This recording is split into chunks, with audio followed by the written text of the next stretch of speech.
Welcome everybody. My name is Graciana Nazim. I'm a psychologist and also gerontologist. I'm a member of the AGA and elected treasurer of the IAGG. I'm now going to present the Conference of Economy and Long-Term Care, and the speaker will be Dr. Ludovico Carrino. Dr. Ludovico Carrino, PhD, is senior lecturer at the Department of Economics at the University of Trieste in Italy, and visiting professor at the Department of Global Health and Social Medicine at King's College in London. He's a consultant at Public Economics of Aging at the World Health Organization Co-Center and affiliated researcher at the C.A. Foscari University of Venezia. Dr. Carrino is a public and health economist with a focus on economics of aging. His research aims at understanding how institutional contexts, such as pensions and social policies, affect inequalities in health and well-being across and within generations.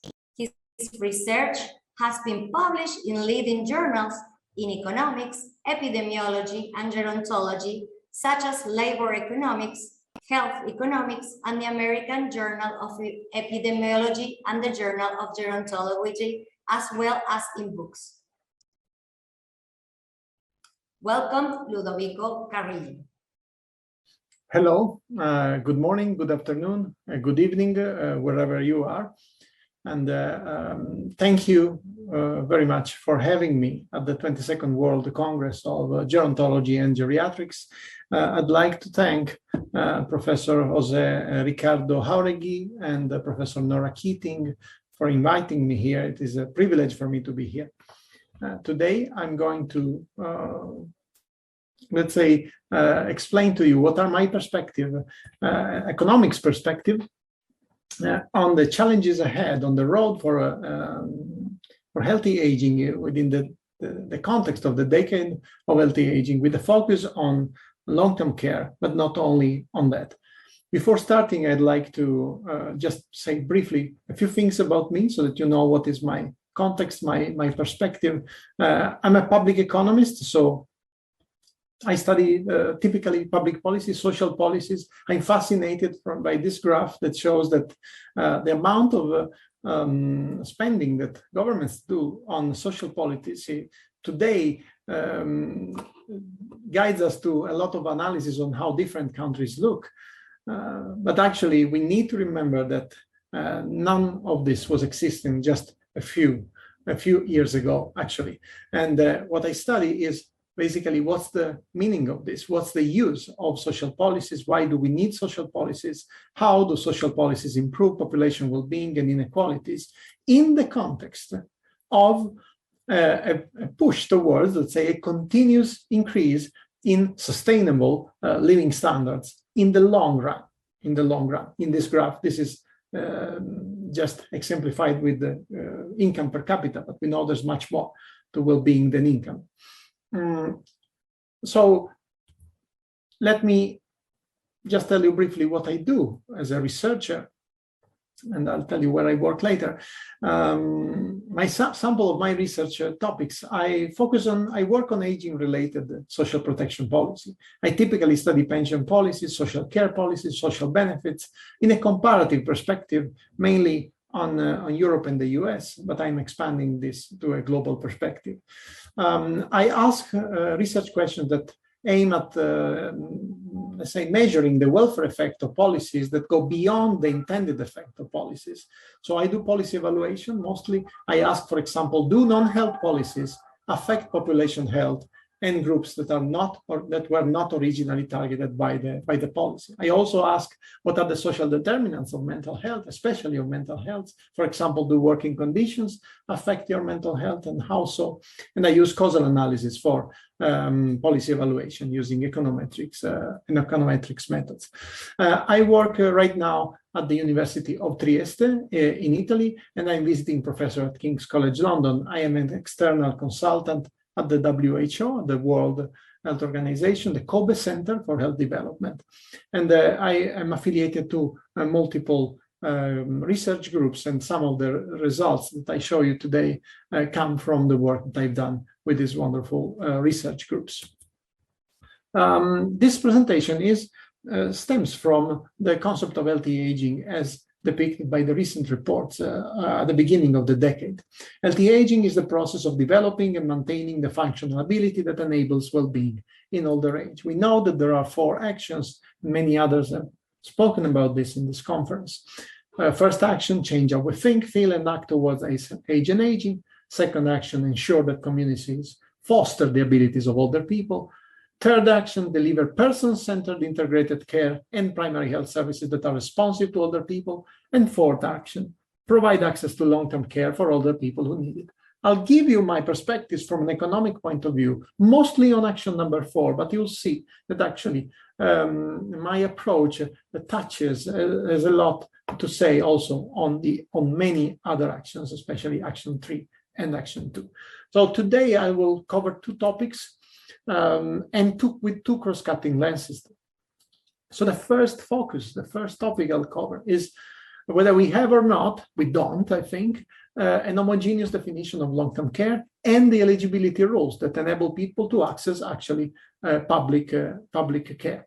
And the second focus instead will propose a broader scope in policy evaluation, a policy evaluation that has a broader perspective onto the well-being of people, the effect that policies have on the broad well-being of people, also intergenerational well-being, and whether a policy actually affects the domain that should pertain to another policy.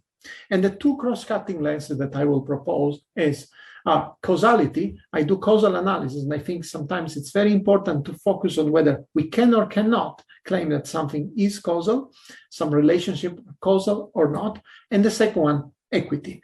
Do policies affect people in the same way? We know they don't, and I think this is important to stress in order to have a richer and more complete welfare evaluation of policies in the context of healthy aging. I'm going to focus a lot on long-term care and its relevance. I think that you all know about this, assistance for the persons with reduced functional or cognitive ability, a very brief definition of long-term care. We know the need of long-term care is increasing, even though we will discuss what the need for long-term care is. Due to social, economic, and demographic change, there is pressure on public budgets. We know that public expenditure on long-term care will double in the next decade, will increase a lot. And we know that one important source, a fundamental source of long-term care are families and informal care. In the healthy aging context, functional ability is determined, let's say, is nicely represented by this diagram: meet basic needs, learn, grow, and make decisions, be mobile, build and maintain relationship, and contribute. I will wonder how this is translated in actual policies, in actual eligibility rules, in actual laws that have to identify individuals that have a reduced functional ability. And then, before starting, another diagram that I borrowed from the documents of the Decade of Healthy Aging published by the WHO. This nice graph that shows the continuum in life, let's say, and how the functional ability of people can be maintained even when the intrinsic capacity of individuals decline, if there is a supportive environment, and in particular long-term care systems, health systems, and other types of environments. I think I'll touch many of these points. I'll hope you'll enjoy.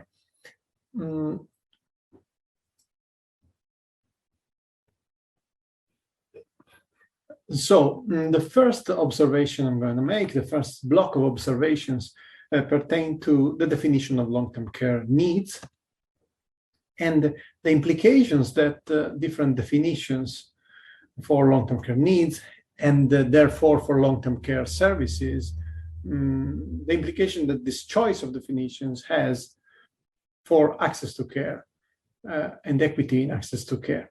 And part of the results that I'm going to show you come from the INCARE project where I'm working on right now. at King's College London. So the use and expenditure of formal care, so formal services for long-term care across the world, in this case, among the systems that are more mature, let's say, is very heterogeneous. I'm sure you know, we can distinguish from home care use of formal care, institutional use of formal care.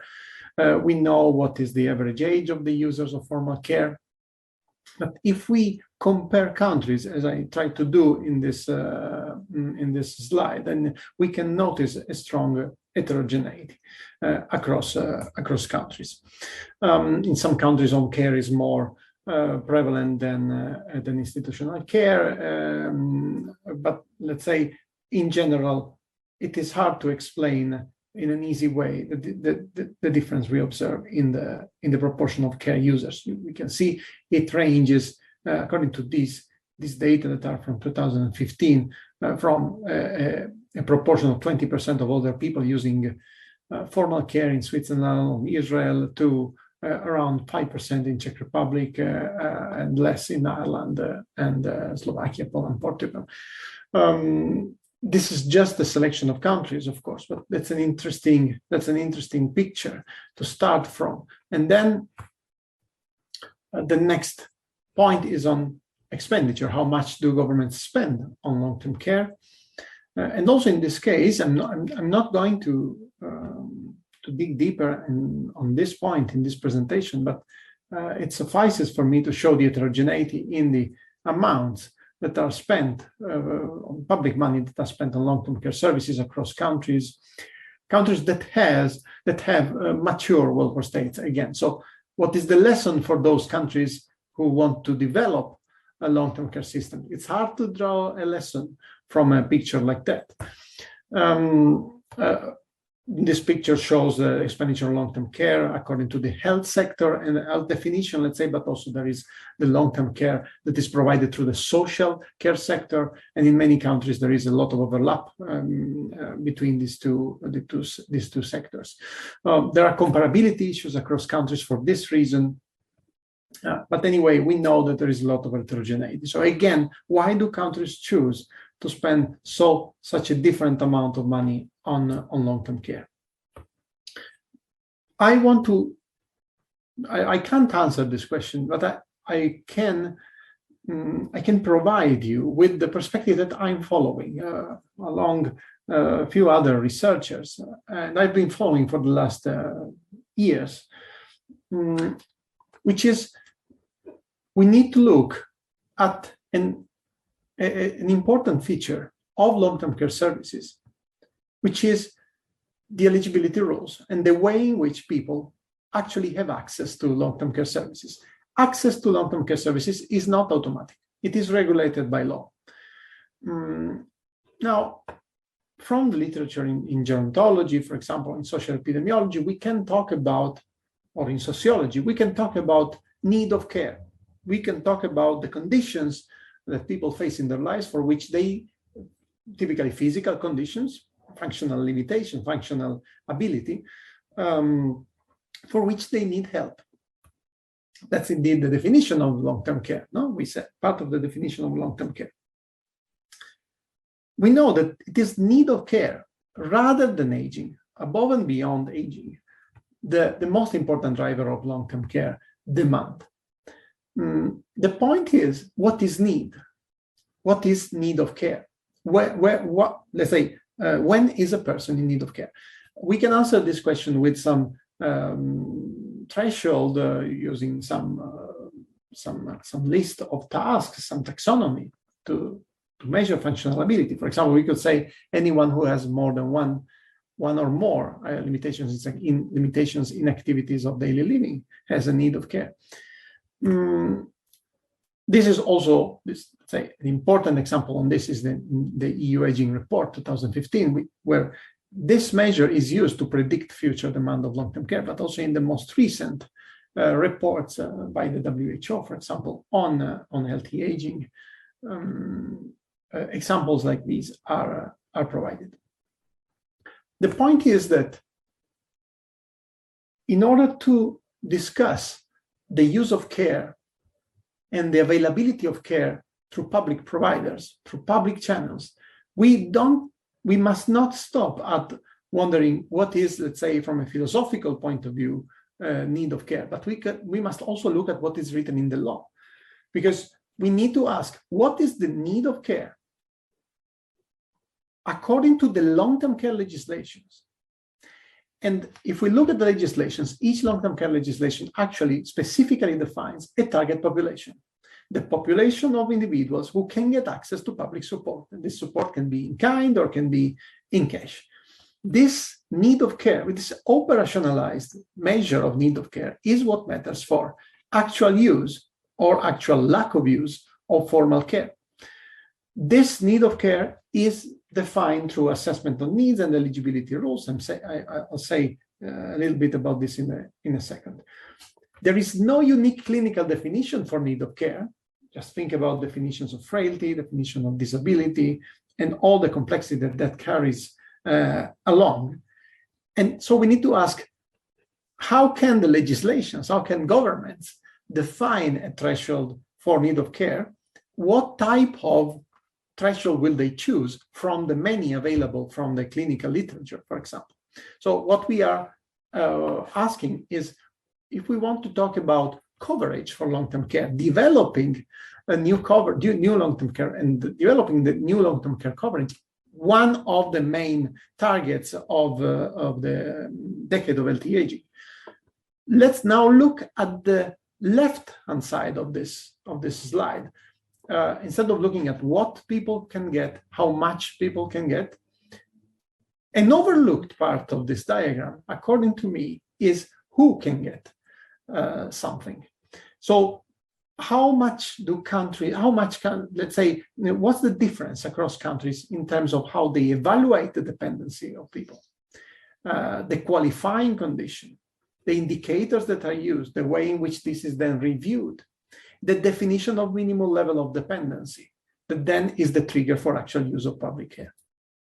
So assessment of needs and eligibility rules identify those who are in a condition of objective vulnerability in the legislation and thus can receive the benefit. The question is, how is this operationalized? How is this defined? And if countries choose different ways to define this type of objective vulnerability of need of care, what consequences do these differences across countries have in the access to care and inequality in access to care for people? As you very well know, this condition of need of care, this vulnerability, is undesirable, yet it is not directly observable in the sense that there is no simple clinical diagnosis, no simple clinical diagnosis, and which has led to a proliferation of definitions. I am conducting an ongoing research together with King's College London and other colleagues in the US and in Europe for a critical review of long-term care legislations. The first results have been published in 2018 in the book co-authored with Agar Brugevini, Cristina Orso, and Giacomo Pasini from the University of Venezia, Ca' Foscari, and the other papers. And we have tried to quantify qualitatively and quantitatively these differences. Let me give you an example. So I've been reviewing actual legislations in countries. I've started from Europe, where countries have mature systems of welfare states and relatively mature long-term care systems. In each of these countries, there might be, for example, Austria, Belgium, Czech Republic, Germany, Spain, France, Great Britain, and Italy. There might be more than one programs, actually. For example, in Italy, each region has its own long-term care program, but also in other countries, like in Belgium, there are many long-term care programs. Yet other countries like Austria have one single major program. What are the components? What is actually evaluated in these programs in order to determine whether a person has access or not to long-term care? Well, ADL, activities of daily living, instrumental activities of daily living, but then other characteristics like cognitive limitations, like other special needs, like post-surgery needs. Is informal support included or not in these legislations. We can see from this slide, in most of these legislations, informal support is not included.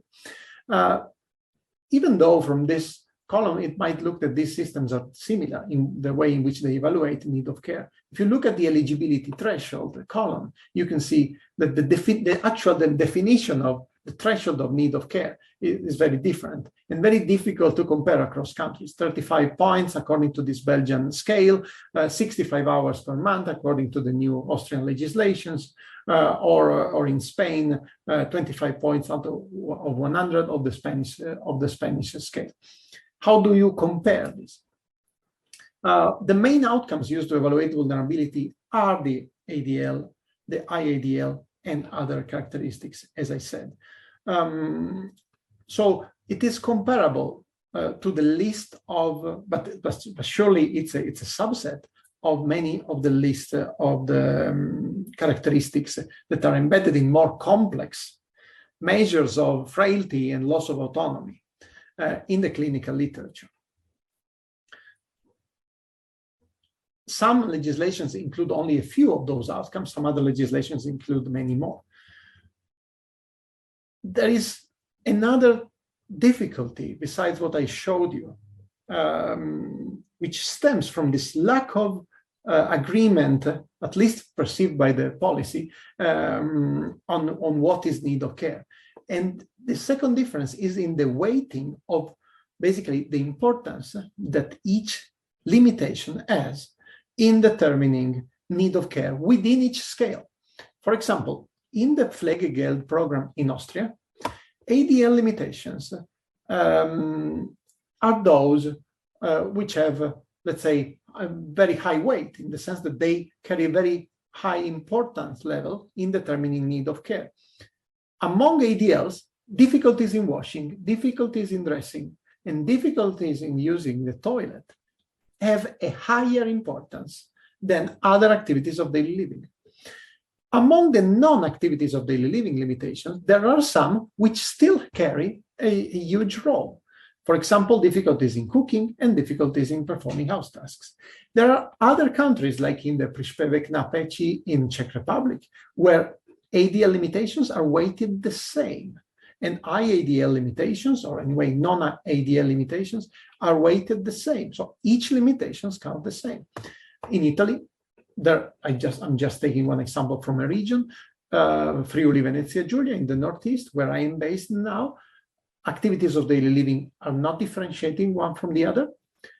And among non-ADLs, difficulties in cognition carry a huge role. So you have the completely different languages, not just because these countries have different languages, but because apparently they borrow from different perspectives of the clinical definitions of need of care. Some countries are more focused on activities of daily living. They target more severe conditions.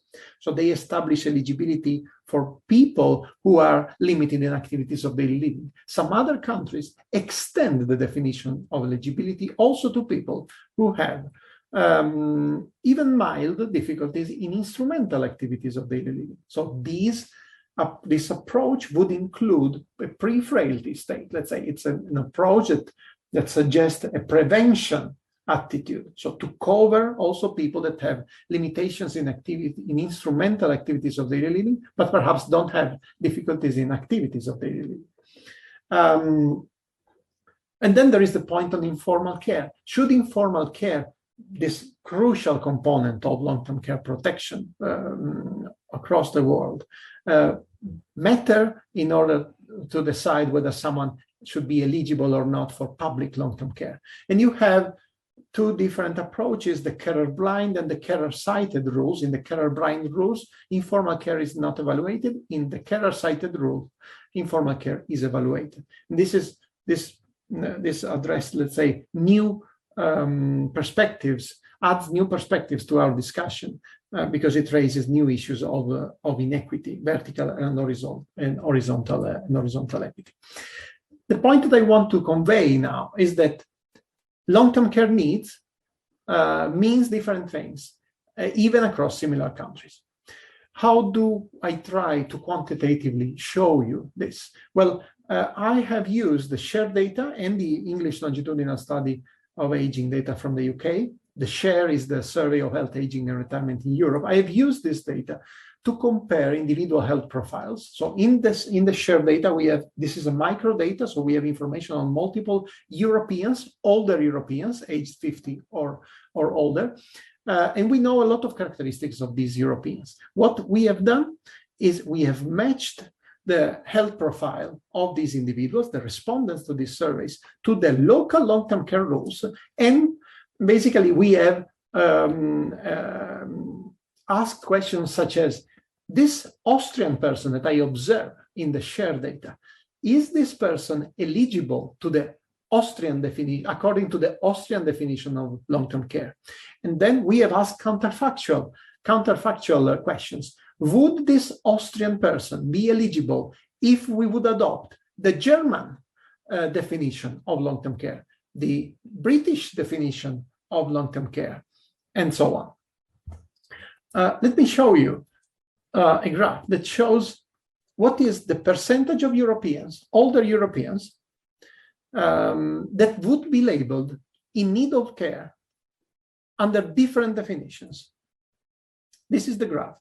Look at the gradient. This is a huge gradient. The percentage is the percentage of older people age 65 plus that would be defined as in need of care according to definitions that you can see in the horizontal axis. So according to the definitions of need of care that is in the legislation in Germany and also applied right now, the legislation that came into act in 2017, more than 20% of older Europeans would be in need, defined as in need of care. But according, for example, to the Spanish definition of need of care, only around 5% of older Europeans would be defined as a vulnerable. And the same, for example, for the definition in Italy, and even a smaller proportion if you use the Polish definition of need of care. And then there are many other countries in between, like Austria, France, the old German rules, and Belgium.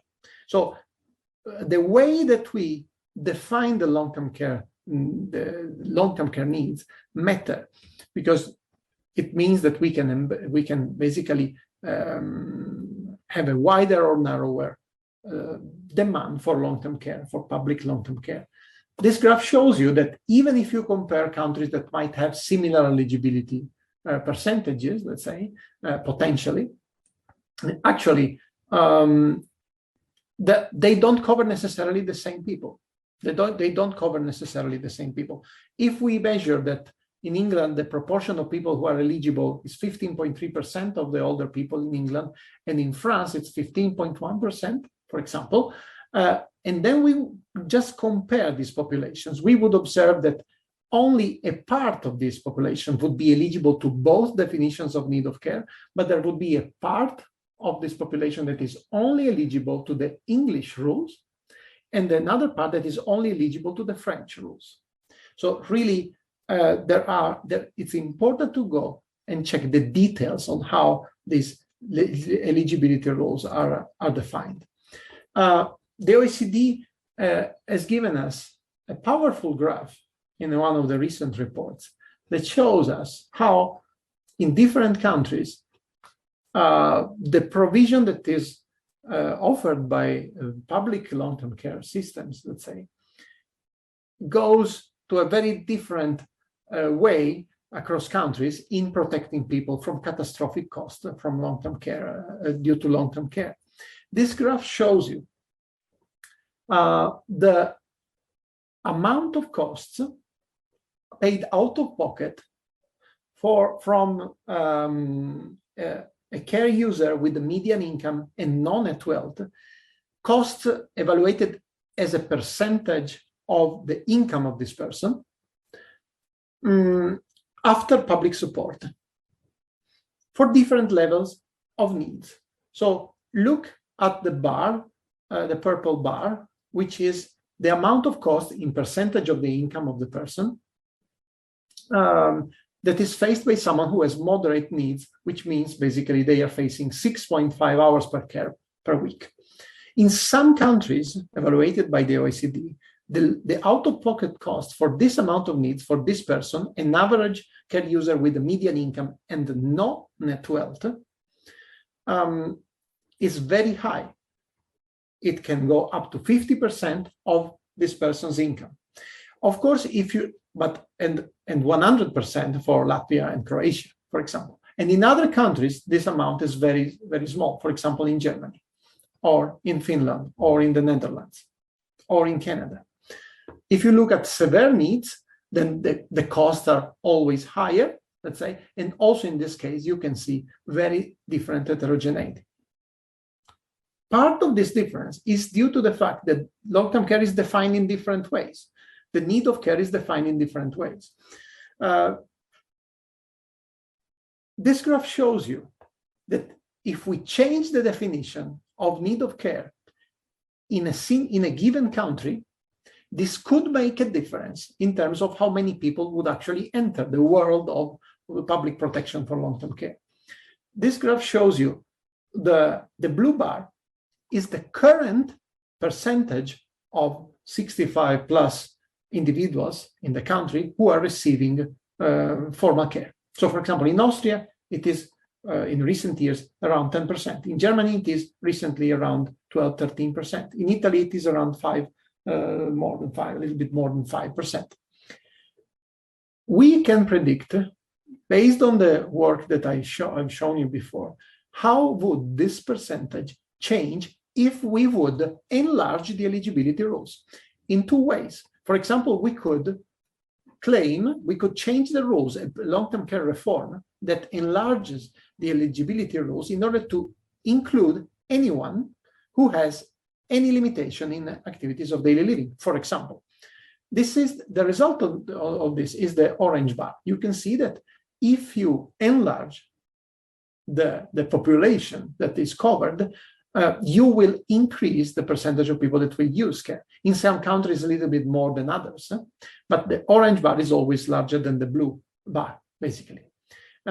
If you also additionally include all the limitations in activities of daily living within the definition of need of care, you would reach an even higher population. Your potential demand would be even higher. For example, we predict that in Germany, currently the proportion of people using formal care is around 12-13%. This would increase to 14% if you cover all the ADLs in the eligibility rules, and basically to 15% if you would also cover the instrumental activities of daily living. I think this is relevant for the discussion that is ongoing within the decade of healthy aging on how to develop effective systems of long-term care. A summary so far before I move to the next point. The definition of need of care, although largely based on functional and cognitive limitation, is not homogeneous even across mature long-term care systems. This generates inequalities by law. The same person, a same individual, or two individuals with the same clinical profile could be treated in very different ways, have a very different likelihood of being covered by long-term care systems, and a very different protection from catastrophic costs, just because they live in different countries. Therefore, this, I think, is a point that leads us to discuss whether efforts are needed towards a more universal approach to long-term care definition. I'll say about this more about this in the next slide. There is much more heterogeneity across countries in the definition of long-term care than the standard taxonomies of welfare state would suggest. We know about the standard taxonomies of welfare state, the conservative model, the social democratic model, the liberal model. This analysis suggests differences are wider than that in terms of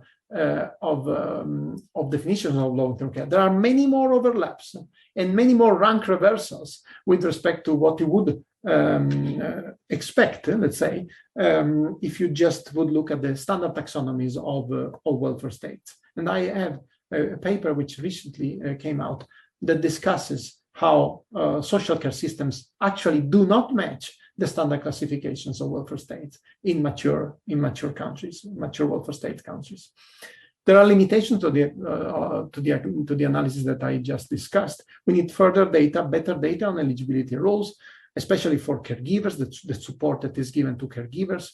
We need harmonized microdata on the global aging population, not just on Europe and the US, of course. And there is a huge effort done, for example, by researchers at the Gateway to Global Aging, which you can visit at this website. But I think that this part of my presentation leaves us with three questions. I think one of the challenges ahead is answering these three questions. What constitutes long-term care? What are its objectives? What are the essential components of long-term care in terms of care packages for different degrees of needs? We do not have answers yet to this.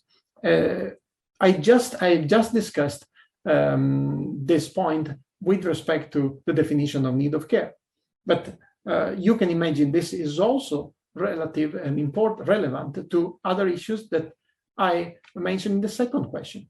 How do countries finance, organize, and deliver these components? And what roles and responsibilities do they assign to the public, the family, and the private providers? How much do services cost? And third, what are the consequences of such differences in provisions in terms of the effects on access to care, the quality of care, its effectiveness, and overall spending efficiency? Surely I don't have time to cover this point, but I wanted to give you my perspective on how much this is relevant. I think that one of the important challenges ahead is agreeing on a homogeneous set of definitions of long-term care. What is the minimum, the essential components of long-term care that we want to provide to the aging population. So on the second part of the second main topic I want to focus on, it's a briefer section, but I think equally important. And I want to talk about broadening the scope of policy evaluations for healthy aging, how important this is, and how relevant it could be to really enhance the narrative on healthy aging in this decade. I'm going to use a case study from pension policies, pension reforms. What do I mean by broadening the scope of policy evaluations? Now, policies are one of the main components of the environments in the healthy aging conceptual framework. I'm going to talk about the importance of accounting for or trying to capture, trying to measure the spillover effects of aging policies, but of any other policy that might have effects on topics relevant to healthy aging. First of all, I'm going to discuss the interaction across multiple areas of policy. A policy that targets, let's say, a policy that stems from one policy area, for example, retirement policy, might have an effect on areas that are actually the domain of another policy, for example, long-term care. There might be unintended consequences of policies, for example, unintended health consequences, and in particular, I'm going to talk about unintended mental health consequences of policies that have nothing to do with health to begin with. Or another spillover, the intergenerational impacts of public policy. So a policy that targets one generation, but actually ends up affecting the behavior or in a way the utility, the well-being of other generations as well. And finally, the equity impact of public policy. So who gets affected, how much by a policy. This is all very relevant for healthy aging. It also, I think, fits well into the conceptual framework of healthy aging. And then I'm going to use a case study from retirement policies, a topic which is relevant because it talks about the trajectories of work and retirement transitions of individuals. We are going to look at the interlinks between retirement policies, health policies, and long-term care policies very briefly. And I'm happy to discuss this more in the question and answers or in the future if you want more detail on my work on this. So very brief contextual point. Pensionable age, the state pension age, the minimum age at which people are allowed to collect pension has been increasing and will be increasing after a period when this ages were actually going down. From this graph, you can see both for men and for women, especially for women, if you look at the gradient of this line in the last 20 years, has been increasing. The normal pension age, the pensionable age, the age at which people can collect their pension. You see it has been increasing, especially for women, by a long amount of years. Policies, you can see from this graph, pension reforms have tried to enhance the employment rate of women and men after the age of 60. This diagram shows you that, especially for women, the reforms have been quite heavy. For example, we are going to evaluate this reform in the United Kingdom that brought the state pension age from women from the age of 60 in 2002 to the age of 2016. The age of 64 in 2016. But now it's even higher. It's at 65, 66. Future reforms will bring it higher. Now, what is the rationale for this second block, this spillover effect? We have, because of the aging process, we have pressure on policy. So policies develop pension reforms that prolong working lives, make, for example, women work longer. Now, if you look at an adult worker, age 50 plus, we can have this simplified version of his well-being, let's say, as made by three main dimensions: work, income, health, and then social activities and caregiving. There is much more. But let's say a typical evaluation of a pension policy would look at how this pension reform has affected the work decision, therefore the income and the wealth of this adult worker.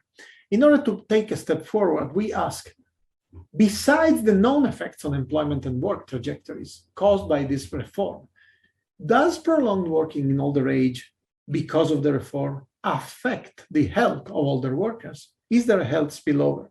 So the research question we are trying to answer, which we have answered in 2020, is: can a policy that incentivizes longer working affect the mental health of older women? Because the reform in the UK was targeting on women. There are many studies that study the impact of retirement on health.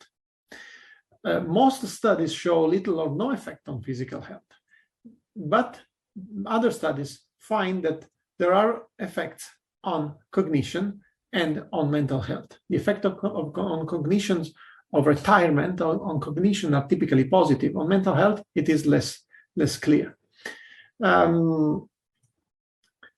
So what did we find? So we have evaluated the UK state pension age reform that increased the state pension age from 60 to 66. This reform was shown to have boosted employment rate among women by up to 10%, increase in employment rate. We use a causal identification method. We cannot just, so we aimed at looking the effect on health of working longer as a result of the reform. We cannot just compare the health of women who are retired and the health of women who are working, because the decision to work or not might be driven by health. So we need a causal identification strategy, which allows us to answer the policy evaluation question more precisely. So we use a causal identification method called difference in differences and data from the Panel Understanding Society in the UK, covering years from 2009 and 2018. What are our results? We find that there are spillovers on health. We find that the reform has made women actually work longer, but it has also increased the risk of clinical depression on average by 6 percentage points in the population. However, we document an equity effect. We document that the reform has led to higher health inequalities by job type, which was an unintended effect of this reform. Why do we find it? Why do I say that? Because we find that depending on the job that women have, for example, for women in high-strain jobs that have high physical or psychosocial demand and low control over skills, over timetables, for example, for those women, the effect of working longer as a result of the reform is much worse. And among this group, which is an important group, is 1/3 of our sample of women that work in high-strain jobs, the risk of depression increases by 12 percentage points, as measured by a mental health scale called the General Health Questionnaire. So for many women in jobs like housekeeping, restaurant services, personal carers, salespersons, cleaners, machine operators, the reform has had a negative mental effect, which can affect their trajectories of healthy aging, of course. So is this a lose-lose-lose corner? Because of tough working conditions, prolonged working worsens health. However, women in low-pay jobs typically have also limited savings. They need to keep working in order to collect a higher pension, in order to earn a wage for a longer period of time. But also because of their lack of qualifications and skills, which goes back to the life course aspect of the healthy aging framework, because of the lack of qualification, their history, basically, it is harder for them to retrain, to find another job, or it is hard for the employer to redeploy them or to re-employ them elsewhere.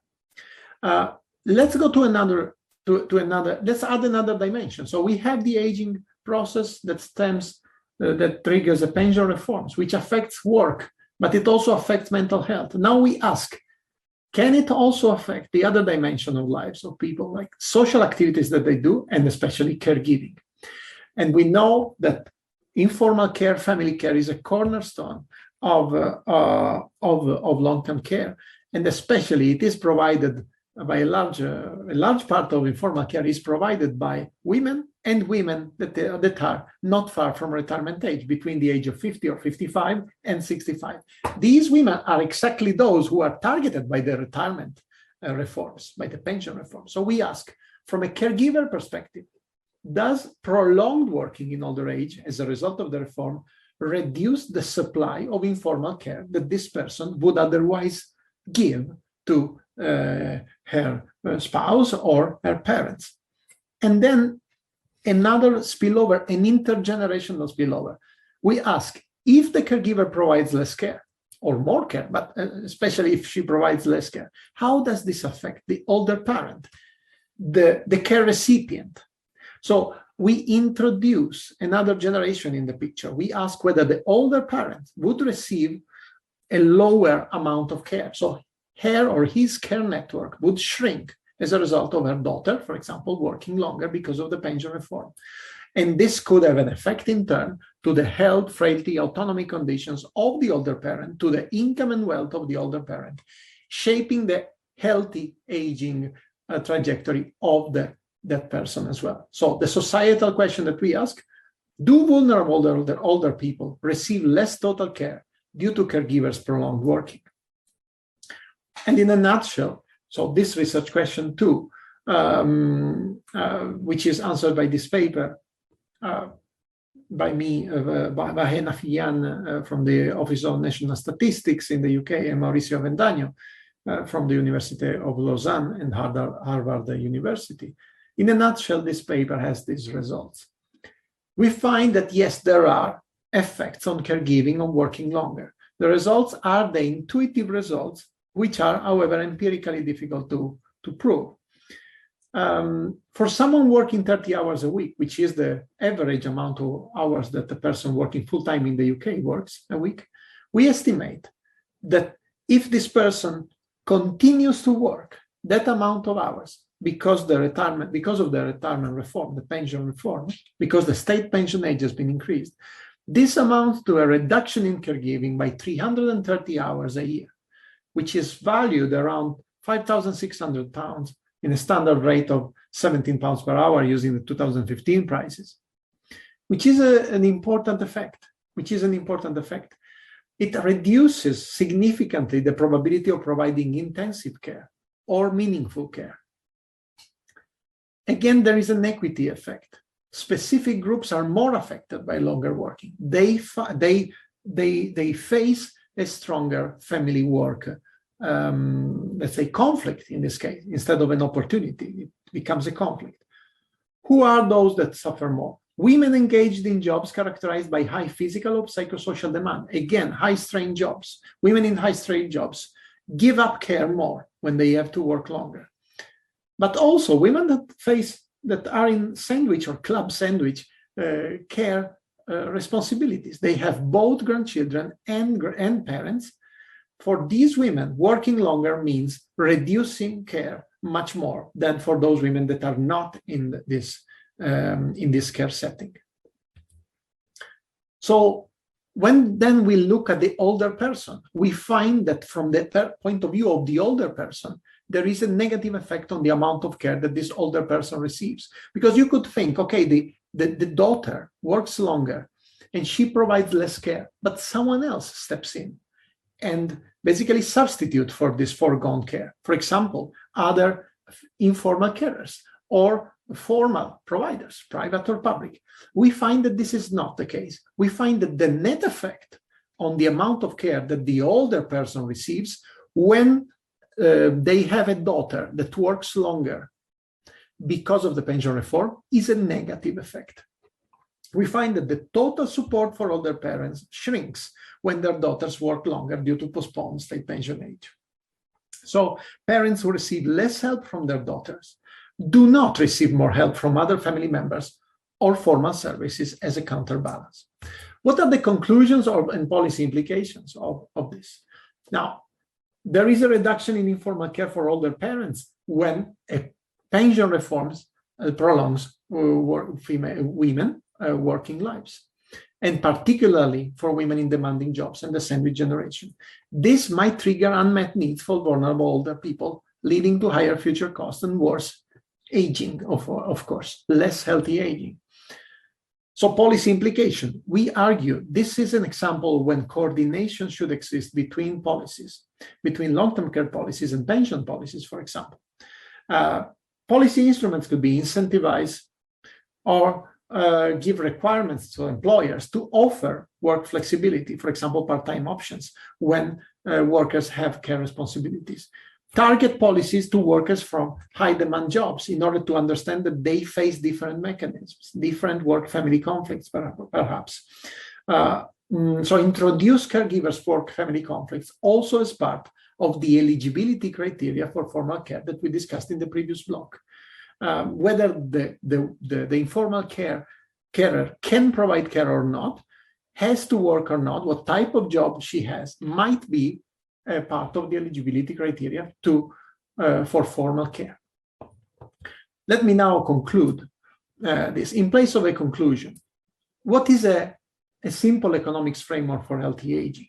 I tried to say it implicitly, but let me now state it explicitly now. So healthy aging, or aging in general, let's say, it's made of at least three dimensions. One is the health dimension, which is both a consumption good and an investment good. People invest in their health, but also consume their health in the sense that they gain pleasure from their health.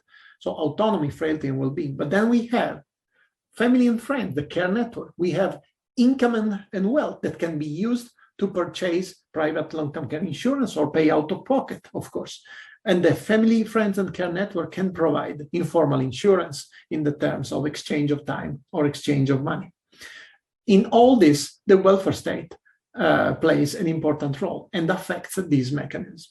And I think it's important to understand how the welfare state affects all of these mechanisms and not just those that were initially intended, they were initially intended to be affected.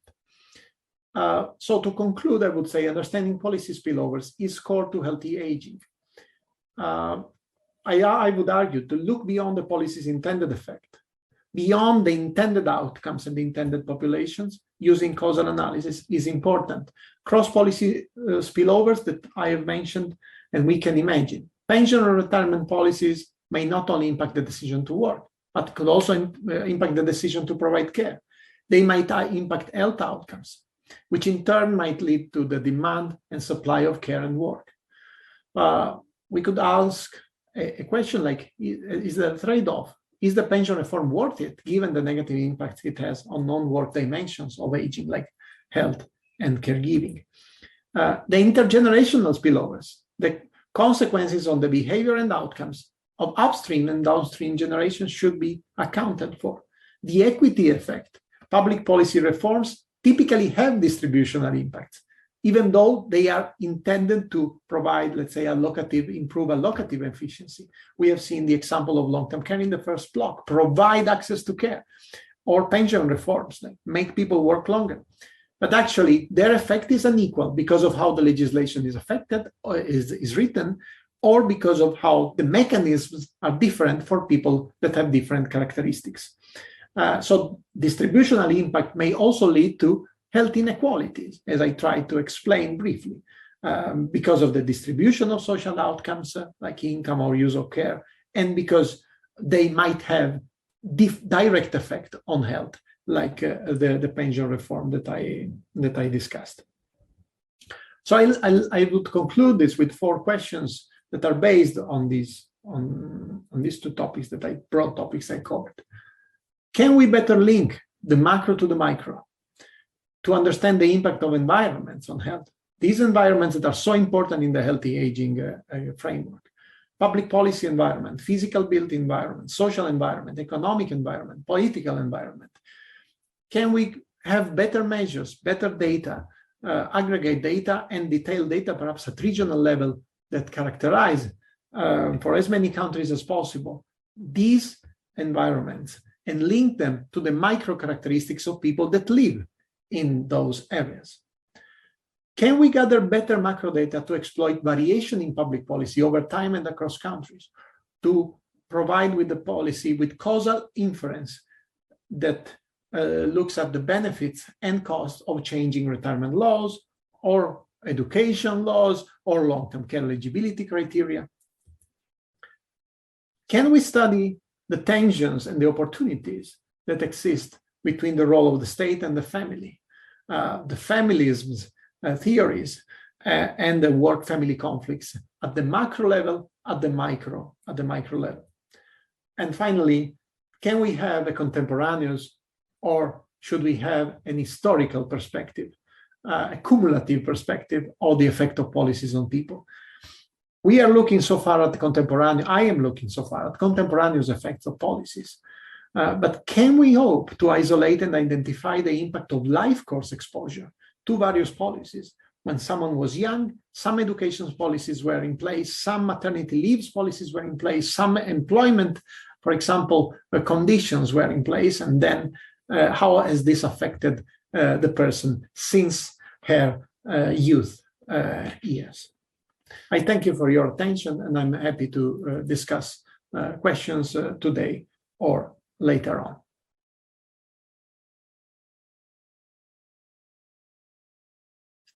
Hello. Hello. Welcome. Good evening, Dr. Ludovico Carrino. Good evening to you. Good evening, everyone. Good evening. It was a really pleasure for me to host you. I mean, it was a really nice topic that you were developing. And it's a pleasure for us to have you participating in this virtual congress. Yes. I want to thank you, all of you, again for inviting me. It's been a pleasure. I would have liked to be there in person, but at least we had the first exchange of perspectives, I would say. Hopefully in the future there will be more. I welcome any question from the audience, Yes. Of course. We will see if there's any question. Actually, there is.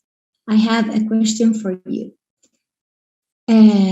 That it says, Curreri Neiride. It says, we have just completed a study on the beliefs of families on caring for their older adults in Latin America and on CESW Africa. These families believe they are obligated to care. State laws often promote this familism. Where do we go from here?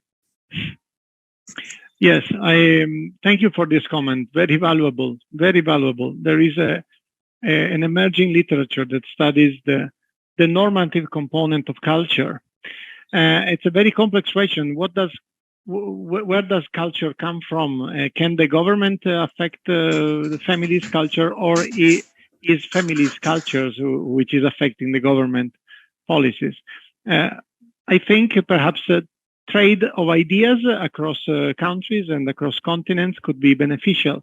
to try to put things in perspectives, that having someone that we love being cared for by a nurse does not necessarily mean that we neglect this person, that we don't care about her. I think that there is an emerging evidence on how formal care can complement informal care without taking away the value of informal care. But in a way, the availability of public provision or formal provision can improve the productivity of informal carers. And there is a bit of evidence on that. I think we could start from there. Let's say discussing with people the fact that it's not about they have to stop caring, but just perhaps start to share a bit of time with a formal carer, which can perhaps improve the situation. I understand culture also. I live in Italy now, and we have a similar situation. I mean, it's a very normative point of view. Thank you for your comment. I couldn't agree more, Doctor. Well, there is another question for you. Let me see. Savio Italo, there is usually a space of conflict between the social and the health and the lack of coordination. What opinion do you discern? Yes, I agree. Thank you for the comment. I think that we are moving in the UK, for example. There has been a push towards the integration of health and social care. Clearly, these are now seen as a lack of efficiencies in the public provision. This comes from an old view of the welfare state, which has been built very recently, because 100 years ago we didn't have any welfare state. So it has been built, and by building it, of course, we developed departments, and then now we realize that many overlap. I think that this is one of the main sources of inefficiencies and high costs for systems. And I think that in some countries, for example, in the United Kingdom, there has been an attempt to move forward. This is also a huge problem for data collection, by the way. We don't know exactly how much countries spend on long-term care, because some costs come from the health sector, some costs come from the social care.